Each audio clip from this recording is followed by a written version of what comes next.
If you're looking for quick and easy ways to help to regulate your nervous system, this video is for you. Hey everyone! If you have been to my channel before, welcome back. If you are new to my channel, my name is Ross and I'm an intuitive counselor.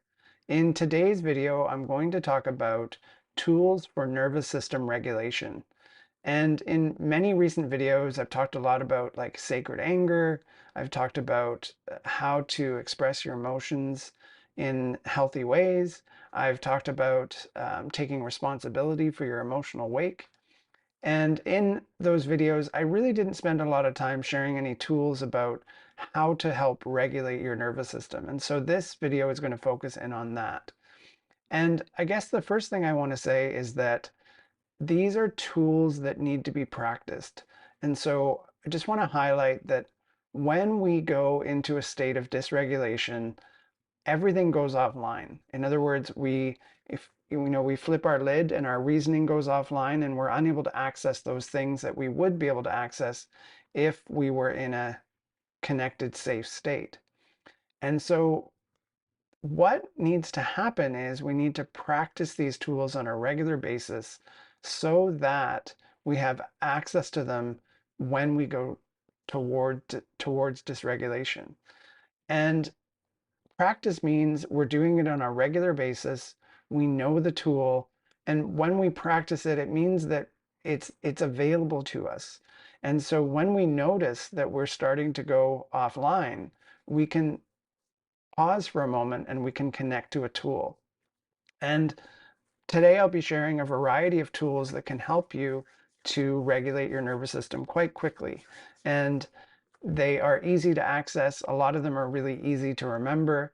And the cool thing is, like, most of them revolve around our breath. And the thing I love about breath is that our breath is always with us. We don't leave it at home. It's always with us. We always have access to it. So I'm just going to go ahead and jump right in. And the first tool is grounding.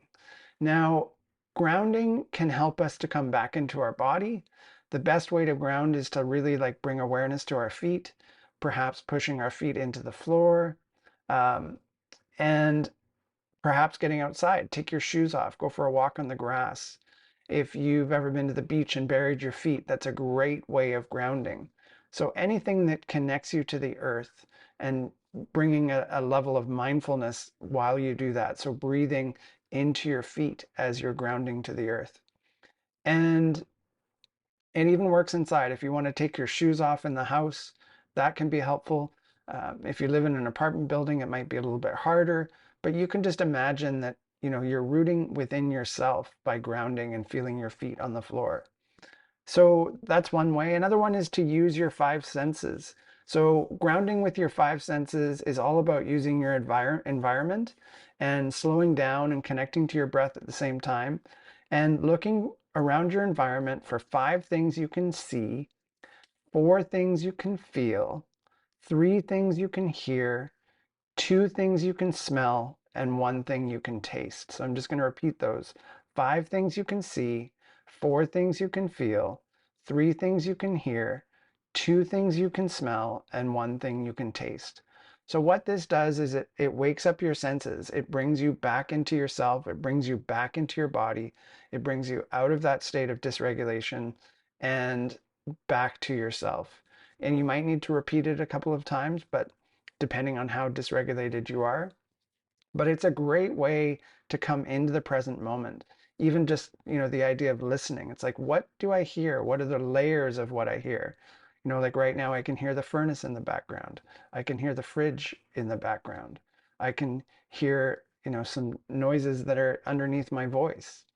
So things like that help you to come back into the moment. Another one that can be really helpful for so many of us, we don't necessarily feel safe in environments.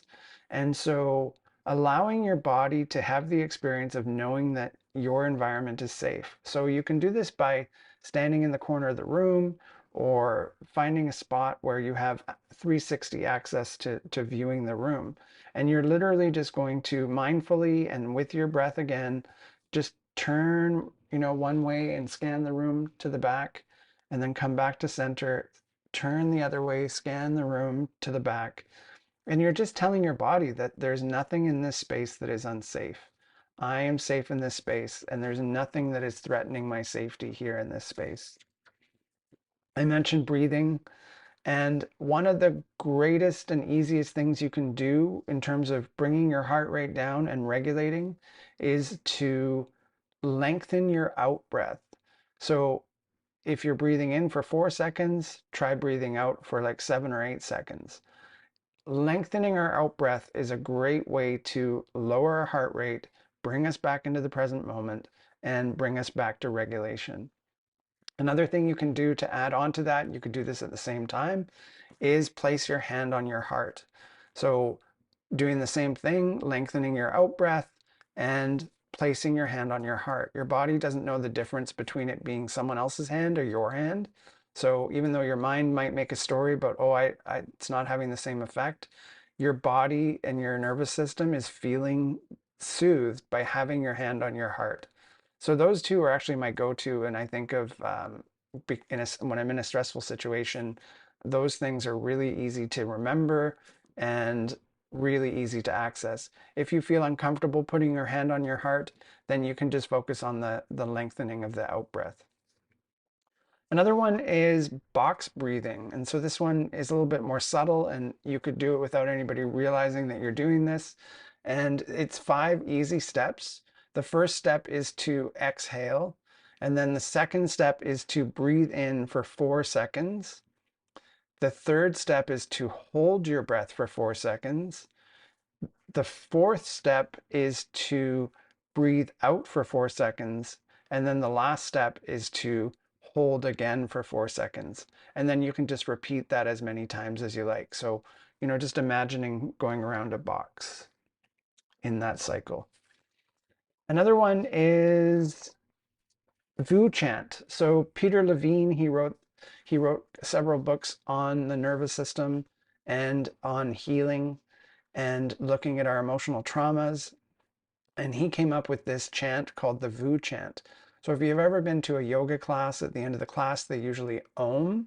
And this Vu chant is about creating a vibration in your body that helps to, again, regulate your nervous system and slow your heart rate. And there's something about the vibrational sound of this that helps to do it, and you can practice it yourself. And essentially, you're taking a deep breath in through your nose and then making the sound on the way out. So, Vu. And if you want, you can repeat that, and you might notice that you start to become more calm and regulated and feel safe and connected. Some other ways that you can regulate your nervous system are laughter. So laughter is a great way. We actually can't be in our left brain when we're laughing. So laughter is a great way of regulating the nervous system. Another way is if you use where is it? Where do we got here? Okay, I've got a pencil here. So if you put a pencil or a pen in your mouth, it turns up the corners of your mouth. Your body will feel that as if it's a smile. So if you're wanting to change your mood, if you're wanting to change how you're feeling, put a pen or a pencil in your mouth and it just lifts the corner of your mouth. Or you can just smile. So expressing ourselves mindfully and bringing awareness to how we are expressing our face can be helpful. And our body, again, will feel that trigger, and it will help us to feel a different state.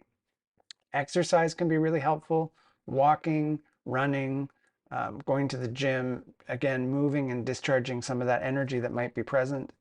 Connecting with another nervous system. So I always say that, if we're feeling off or dysregulated, connecting with another nervous system can be really helpful, whether that's a cat, a dog, or calling a human, or knocking on your neighbor's door, and just having someone to talk to can be really helpful.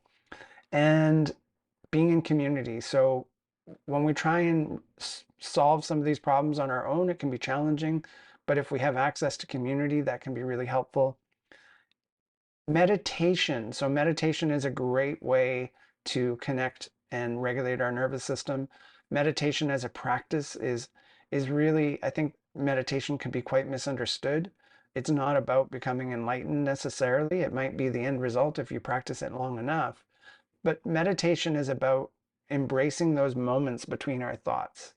And if we have a practice of finding those moments between our thoughts, we can access that as a stopgap in our everyday. So in other words, when someone makes us upset and we have this meditation practice, we can take a moment and pause. And that pause can be the gateway to calming ourselves before we go down that road of getting angry. Music is really helpful. So putting on your favorite song, singing, chanting, dancing, anything that gets you back into your body, out of your head, into your body, and back into feeling that safe, secure feeling. If you search online, there is a ton of practices and ways to regulate your nervous system. This is just kind of my top 10 list, my favorites to share, and it's probably more than 10, but anyway, these are the ones that I always shared in the treatment centers where I worked for people to help them with regulation. And I can't emphasize enough, this is something that you need to practice when you're not dysregulated so that when you have these things come up, you can access this as a tool to help you. So I'm going to leave it there. Thanks so much for watching. If you like this video, please like the video. And if you have anybody you know that might benefit from this topic, please share it. If you have a topic that you'd like me to cover in future videos, please send me a message or comment on this one. I'd love to share a topic that you've requested. And if you are interested in the work that I do as an intuitive counselor, you can visit my website, and the link is in the description. Lastly, if you want a PDF of all these exercises that I've talked about, message me on whatever platform you're watching this video or comment, and I'll be happy to find a way to get you the PDF. Thanks so much for watching. We'll see you again next time, and sending you unconditional love.